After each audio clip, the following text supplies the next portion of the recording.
네, 오늘 그 제목을 여호와 니시라고 잡았습니다. 여호와 니시. 여호와 니시. 제가 일부러 1절부터 다 읽었습니다. 앞뒤 좀 전후 사정을 좀 알고 있어야 좀 이해가 될 수 있는 부분이기 때문에 어떤 현장에 있는 어떤 말씀보다는 상당히 오늘은 저는 상당히 좀 역사적인 관점에서 좀 바라보려고 합니다. 그래서 얼핏 잘못 이해하시면 말씀하고 아무 상관없다라고 생각이 될 수도 있습니다. 근데 상당히 조금 역사적인 관점에서 제가 조금 더 재해석해낸 어떤 그렇게 좀 이해를 해주시고 함께 은혜 나누려고 합니다. 여호와 니시가 무슨 말이죠? 예? 승리. 예, 여호와는 나의 깃발. 야, 역시 우리 한한조 권사님 그냥 그죠? 어디 그죠? 아카데미 뭐죠 이거? 퀴즈 대회 같은 거 혹시 없나요? 한번 나가시면 잘하실 것 같은데. 여호와는 나의 깃발입니다. 나의 깃발. 그죠? 그래서 이 여호와는 나의 깃발이라고 하는 것은 기본적으로 어떤 승리라는 어떤 전제 조건을 가지고 있었던 것입니다. 승리라고 하는 것은 좀 가지고 있는 것이고, 제가 결론부터 말씀드리자면 이것입니다. 하나님은 여호와는 우리의 깃발이십니다. 우리가 그 깃발 보고 어떻게 하는 거예요? 그죠? 승리하는 겁니다. 어떤 상황과 어떤 여건 속에서 승리하는 것입니다. 근데 우리가 다시 한 번 더 어떤 발상의 전환이죠, 그죠? 그러면 여호와는 나의 깃발이라는 것보다 그러면 이제 우리는 이 땅에 여호와의 깃발이 될 수 있느냐라는 겁니다.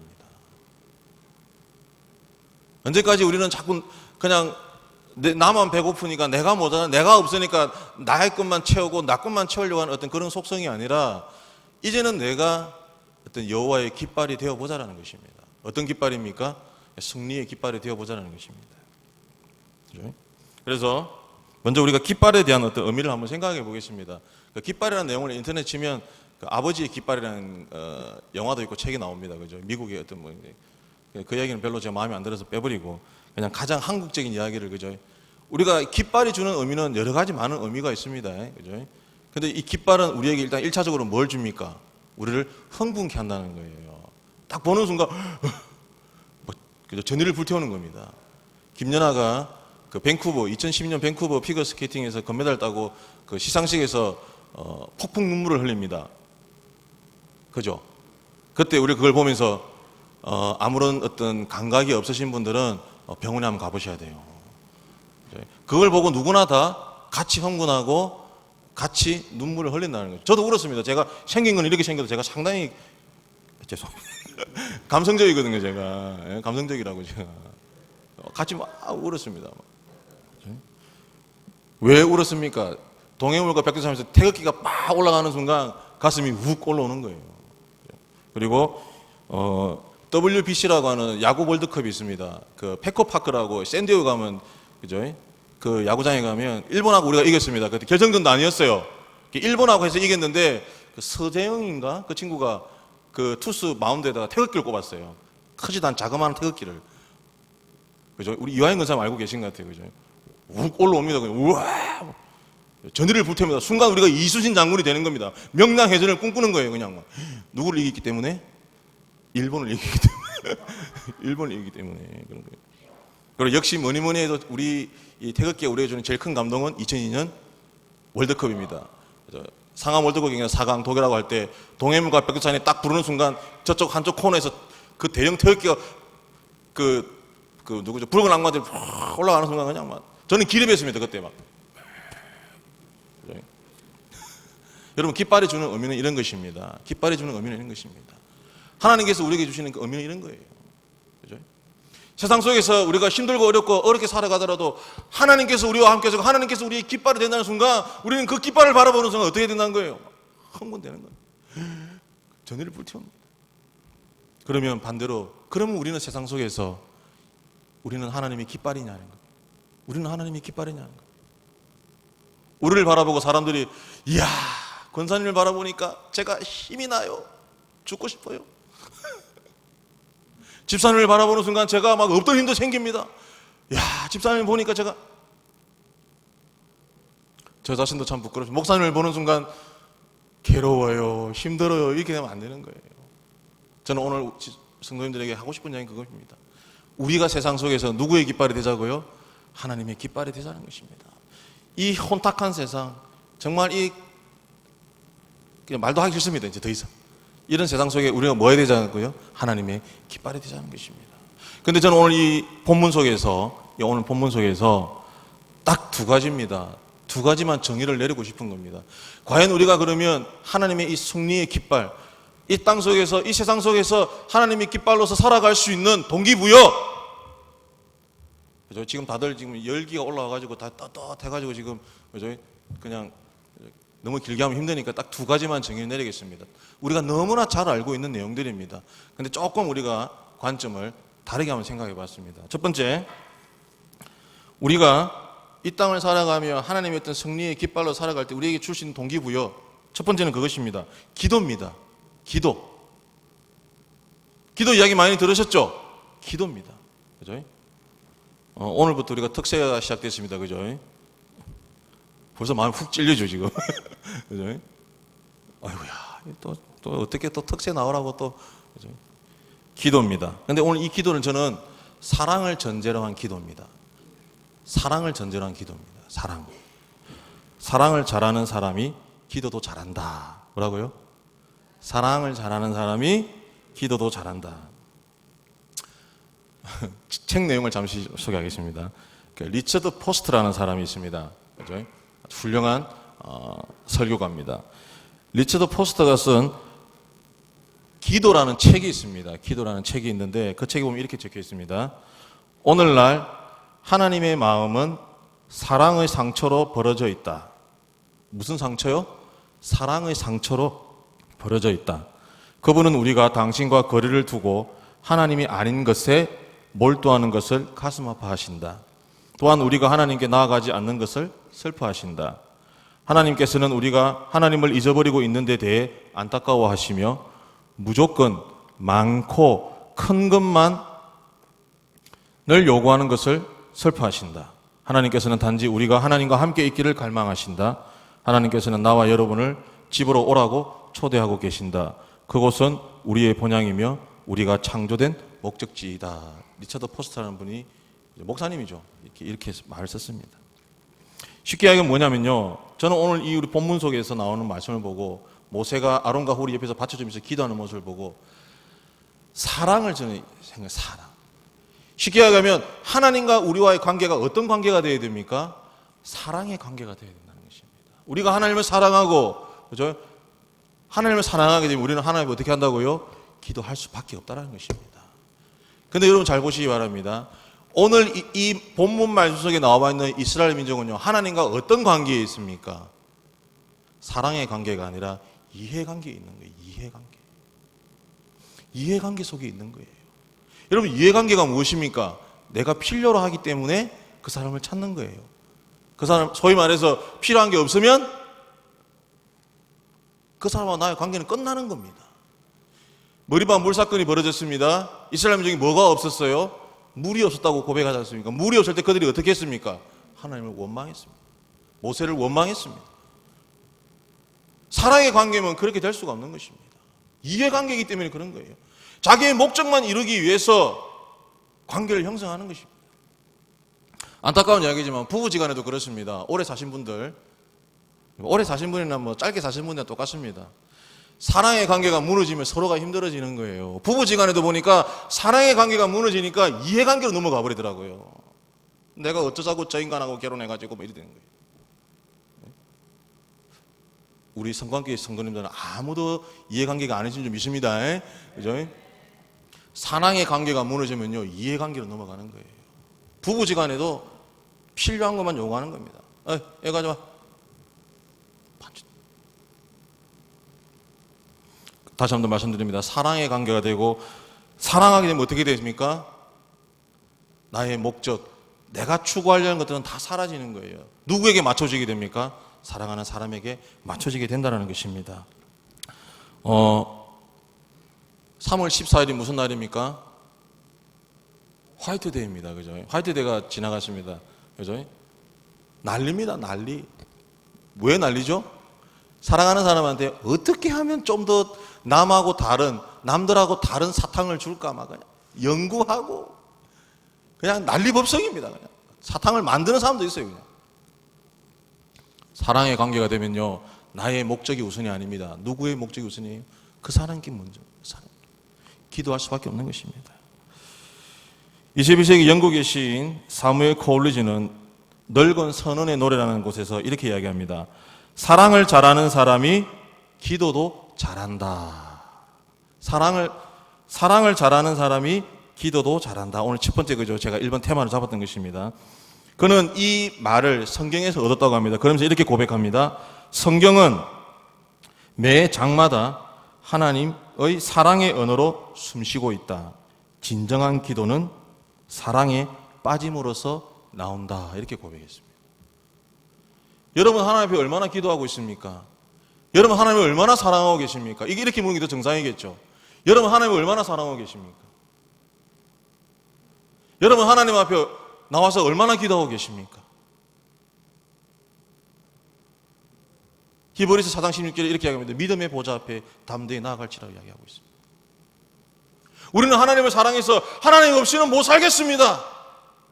우리는 얼마나 하나님께 나아가고 있습니까? 얼마나 하나님께 나와서 기도하고 있냐는 것입니다.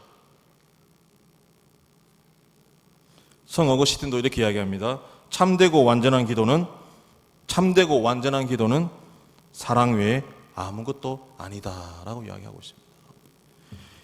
마가복음 9장 28절 29절에 이렇게 기록되어 있습니다. 집에 들어가시며 제자들이 조용히 묻자오되 우리는 어찌하여 능히 귀신을 쫓아내지 못하였나이까? 이르시되 기도 외에 다른 곳으로는 이런 종류가 나갈 수 없다라고 말씀하고 계십니다.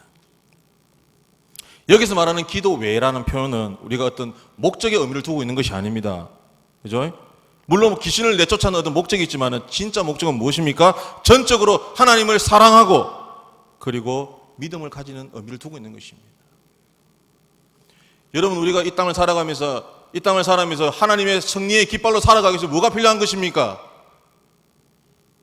기도라는 이름 속에 뭐가 숨겨져 있다고요? 사랑이 숨겨져 있다는 것입니다. 여러분 스스로 한번 돌아보시기 바랍니다.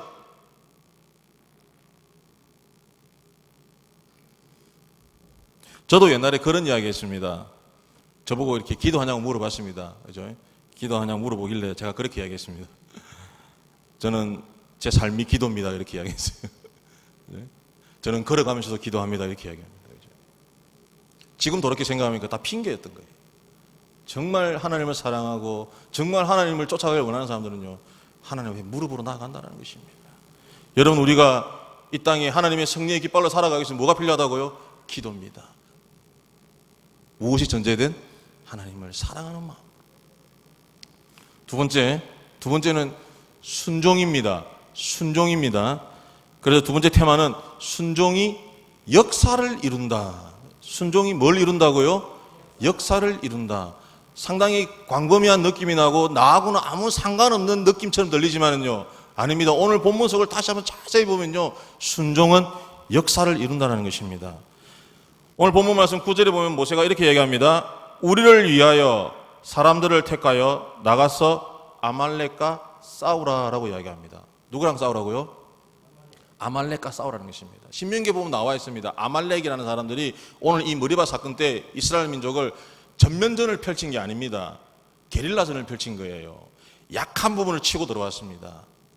이 아말렉이라는 족속은요, 이 사막에서 살아남기 위해서 무엇이 뛰어납니까? 이런 게릴라 전투에 뛰어난 사람들이었습니다. 그죠? 근데 지금 모세가 여호수아에게 누구를 택하여? 사람을 택하여 아말렉과 싸우라고 하는 것입니다. 말이 됩니까? 김창수 집사님? 지금 우리가 싸워야 될 저쪽 세력은요, 말 그대로 사막에서 게릴라전에서는 최고에 있다는 거예요. 쉽게 하면 우리 조선시대로 치면 그거예요. 산에서 뭐죠 그게? 산적 같은 친구들이에요. 이 친구들 바로 그런 친구들이라고 지금 아말렉이라는. 그런데 지금 모세가 여호수아에게 누구를 택하여? 사람을 택하여 그들과 싸우라고 그러고. 말이 안 되는 것입니다. 누구를 택합니까? 엑소더스 영화가 있습니다. 혹시 보신 분 계십니까? 이거 안 보셨으면 이거 말을 하면 안 되는데, 그 엑소더스 영화에 보면 모세가 이스라엘을 출애굽시키기 위해서 상당히 할리우드적인 부분이 첨가되어 있습니다. 뭐냐면요, 이스라엘 민족 출애굽하기 전에 그 애굽 땅에서 이스라엘 사람들을 그 전투 훈련을 시킵니다. 상당히 성서적이지 못한 것입니다. 쉽게 얘기하면 지금 이 이스라엘 민족들은요, 전투할 수 있는 능력이 없습니다. 전투할 수 있는 능력이 없어요. 급하게 짐 싸가지고, 그것도 한두 명이 아니에요. 엄청나게 많은 사람들이 급하게 짐 싸가지고 애굽을 나온 거예요. 그들이 무슨 전투력이 있습니까? 근데 모세가 여호수아에게 가서 싸우라 그럽니다. 그때 여호수아가 어떻게 합니까? 우리가 지금 나가서 싸우면 우리 무조건 집니다. 그죠? 나가면 안 됩니다. 근데 여호수아는 어떻게 합니까? 그렇게 안 합니다. 바로 적극적으로 순종한다는 것입니다. 10절에 여호수아가 모세의 말대로 행하여 아말렉과 싸우고 이렇게 나옵니다. 그리고 13절에 여호수아가 칼날로 아말렉과 그 백성을 쳐서 무찌렀다라고 나오고 있습니다. 근데 여기서 13절 말씀은 우리가 조금 신학적으로 이해될 부분이기 때문에 그거는 다음에 하는 걸로 하고, 쉽게 얘기하면 이 오늘 출애굽기 17장은요, 이스라엘 민족이 하나님 앞에 원망하고 아말렉과 전투 속에서 기도로, 그리고 뭐요? 마지막 여호수아의 순종으로 아름답게 결론을 맺고 있다는 것입니다. 누구의 순종? 여호수아의 순종으로 결론을 맺고 있다는 것입니다. 근데 저는 이 바로 아말렉과의 전투, 어떻게 보면 상당히 국지전입니다. 전면전이 아닙니다. 이 국지전이 왜 역사적이냐? 왜 역사적이냐? 14절, 16절입니다. 우리 14절, 16절 우리 다 같이 한번 읽어보도록 하겠습니다. 14절, 16절 시작.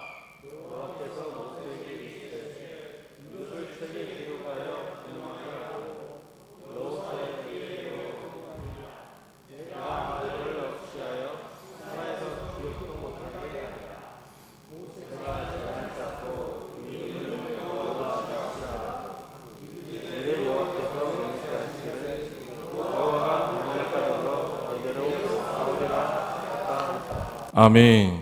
이 말씀은 이렇게 기록되어 있습니다. 이것을 책에 기록하여 기념하라라고 이야기하고 있습니다. 상당히 보잘것없는 전투입니다. 이 전투 자체가 상당히 조금 뉘앙스가 좀 그렇습니다.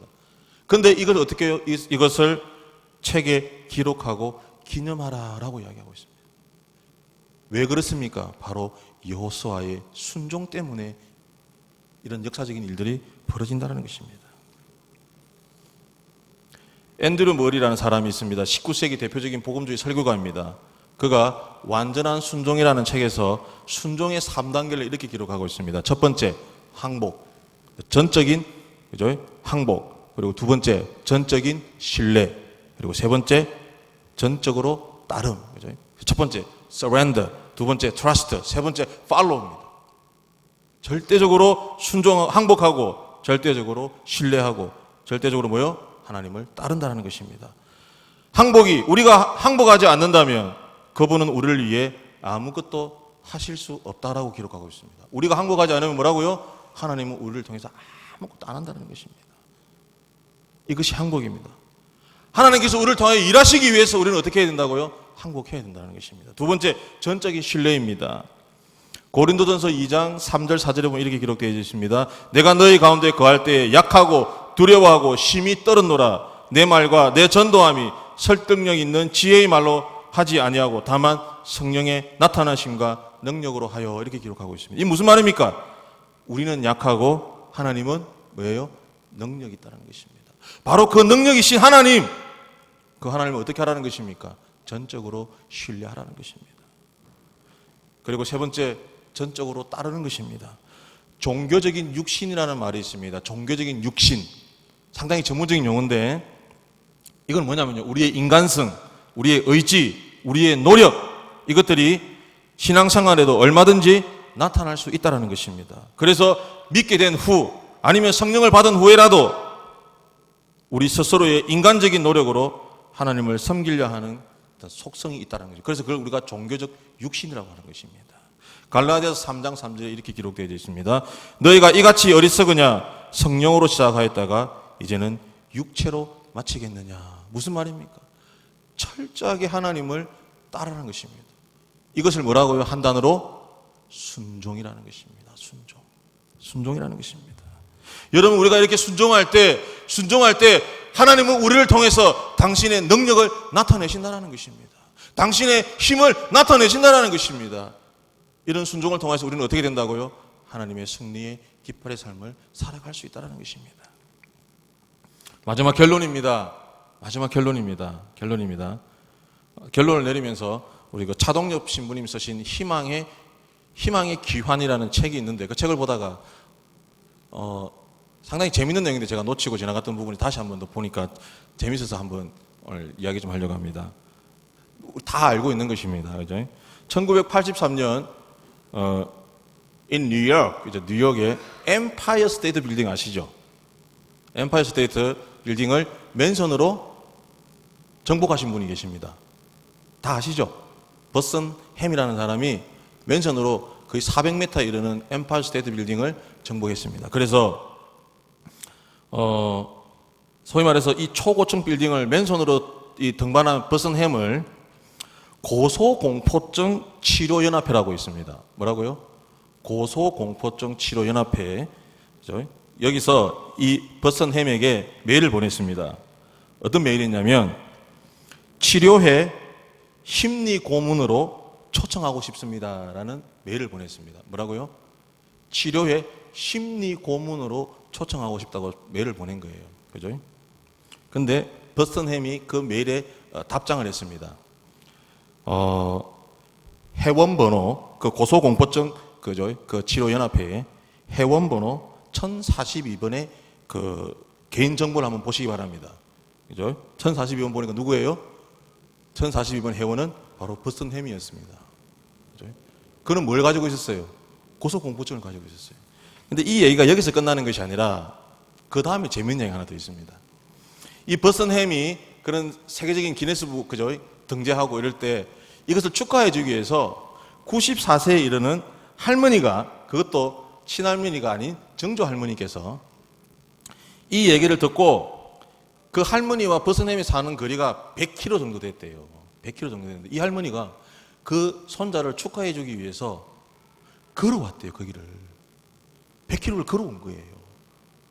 그래서 그 고소공포증 치료협회 회장이 그 버슨 햄이 그것 때문에 이제 자기가 못 온다고 하니까 직접 찾아간 거예요. 그 집을, 버슨 햄 집을 찾아갔는데 기자들이 버슨 햄한테 몰려 있는 게 누구한테 몰려 있어요? 이 할머니한테 막 몰려 있는 거예요. 할머니한테. 역시 이 할머니가 100km를 걸어와서 버슨 햄을 칭찬했는데 100km 걸어온 것이 기네스북에 올라갔대요, 또. 그래서 뉴욕 타임즈의 기자가 이렇게 물었습니다. 할머니, 100km를 걸어서 손자를 보러 오기로 마음 먹었을 때 혹시 건강 때문에 연세가 많으셔가지고 혹시 오시다가 이렇게 생을 달리할 수도 있지, 그런 걱정이 혹시 앞서서 망설이지 않았습니까? 질문한 거예요, 기자가. 그러니까 이 할머니가 조금의 망설임도 없이 이렇게 대답했답니다.